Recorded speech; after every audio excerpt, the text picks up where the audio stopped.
Hi, I'm Nitya, your tutor at Nityaz Academy. Let's learn polynomial functions together, step by step. A polynomial is a sum of terms, each a number times the power of x. Take p of x equals 2x cubed minus 5x squared plus x minus 7. The degree is 3, the highest power present.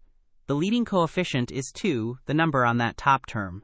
Degree and leading coefficient quietly control the whole shape of the graph. End behavior tells you where the tails go.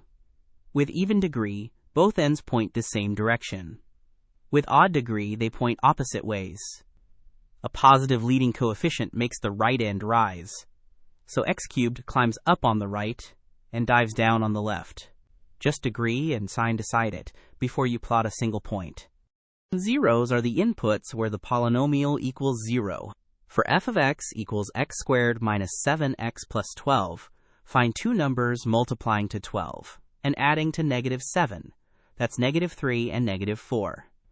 So it factors as x minus 3 times x minus 4.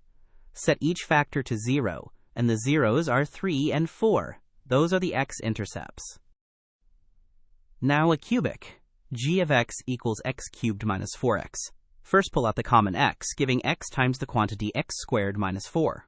That second piece is a difference of squares, so it splits into x minus 2 times x plus 2.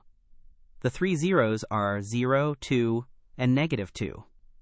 Always factor out common terms first, then keep breaking it down. Here's your playbook. The degree is the highest power, and with the leading coefficient, it fixes the end behavior. To find zeros, factor fully, and set each factor to 0. And remember, a polynomial of degree n has at most n real zeros. Read the structure first, and the graph almost draws itself.